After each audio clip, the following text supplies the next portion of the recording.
I'm going to tell you 5 reasons why you should build relationships with your students. Hi, I'm Natalie Priester. I'm a teacher who likes helping other teachers. Today we're talking about the 5 reasons you should build positive relationships with the students in your classroom. I'm making this video because I hear way too many teachers complaining about their students, and I solidly, firmly, super duper believe that relationships are the solution to this problem.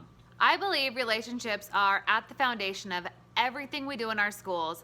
I believe that all students deserve to have healthy relationships with adults, and I believe that having positive relationships with students actually makes teachers much happier. Before we begin, I want to let you know that I made you a present. It is a 1-page sheet that tells you the steps that you can take to greet students as they come in your class to start your day with positive relationships. To access it, go down below to the description of this video and there's a link there. So go down and find the description. Some of my friends need some help there, so go look down. There's a little link. It says nataliepriester.com/ and then it'll have the link. Go down, click that link, and that's how you access the guide so you can have a copy of it for your very own. Okay, that's enough. Let's get started with my 5 reasons why you should build relationships with the kids in your class. Here's the number 1 reason you should build relationships with your students. Are you ready? Your students will learn more when they know you care. I know you already know this, but your primary job as an educator is to make sure that your students learn. But as Rita Pierson stated, kids don't learn from people they don't like. Now, I'm sure that this isn't you because, of course, you're a great teacher and all of your kids like you, but just consider for a fact that there's a kid in your class who isn't quite sure because you never even check in with them or talk to them. So here's an easy way to make sure your kids know. Just greet them and say hi and acknowledge them, and that will start the little tiny bud of them knowing that you care, and then they will learn more. Moving on to our second reason why you should build relationships with your students. Building relationships actually helps your students' speaking and listening skills to improve. We spend a lot of time communicating with screens like the one you're watching right now, and we spend time on keyboards and even on pencil and paper, especially when you have a lot of kids in one class. It's really hard to have time to sit down and talk with every single kid. But when you create a space where kids can have face-to-face communication, they are able to put their ideas into words that come out of their mouth, which is a different skill than putting it on paper. Also, they're able to develop listening skills as they're listening to their classmates and responding. These are skills that they need in order to move on in the workplace and just in their personal life and as humans in general, even just in families. And now time for the third reason why you should develop relationships with your students. Relationships actually help keep your kids in class. Do you believe me? It's true. You might not know it.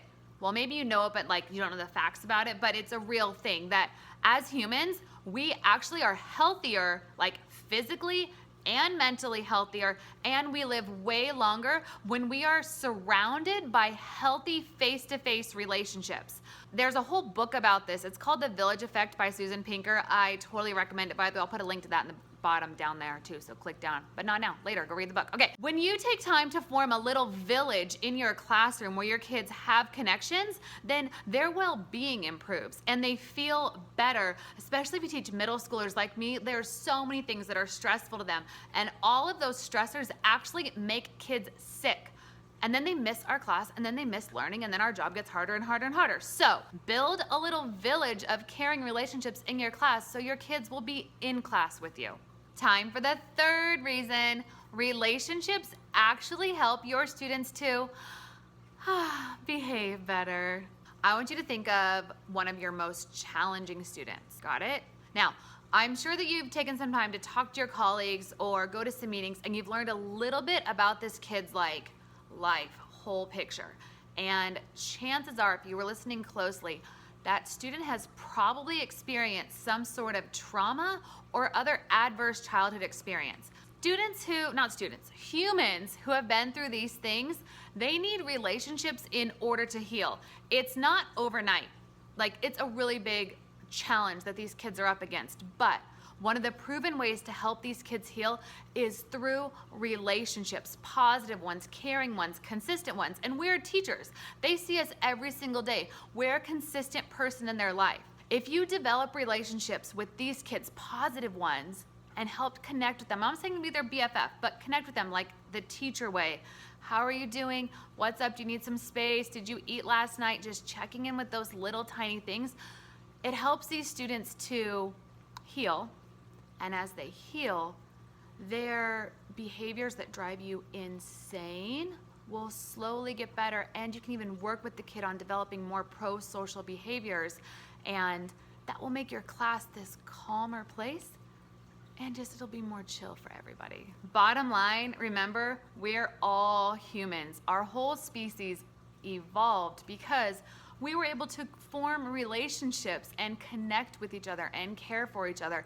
And the times when everything seems out of whack, just go back to that like campfire old school, we're all people, kumbaya type mentality, and just see the humanity in your kids, and that will inspire you to build the relationships, and then everything else will get better. All right, enough of the sap. You're not here for that. I can go on, but I'll spare that. Maybe I'll save it for another video. I wanna make your life as a teacher easier. So go look at the resource I made. Seriously, I put on one page like step by step how to greet kids at the door, make relationships easier. I keep talking about these things in future videos. So you have a couple of things you can do here. One, you can go get the guide and just follow my script. Another thing you can do is you can like this or subscribe.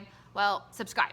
If you subscribe, you'll see more videos like this because I love talking about building relationships with students. And the third thing you can do now, this is if you're a super overachiever, and if you're a teacher like me, you might be an overachiever. And if you like to read, I'll put down at the bottom the links to some of those books too, so you can go learn more about relationships on your own. And now it's time for our question of the day. Ready? How do you build relationships with your students? Teachers do all kinds of really cool things, and we have this little like routines and like almost like little tiny classroom rituals. But anyways, I want to know what you do. Go write in the comments down below. And while you're there, if you have any questions, comments, anything you want to communicate with me with, write them down there and I will be sure to comment back. I hope that this video has helped you to, I don't need to like inform you to build relationships because I think you already know that. I hope this video helped to motivate you to continue building relationships with the students in your classroom. Thank you for listening.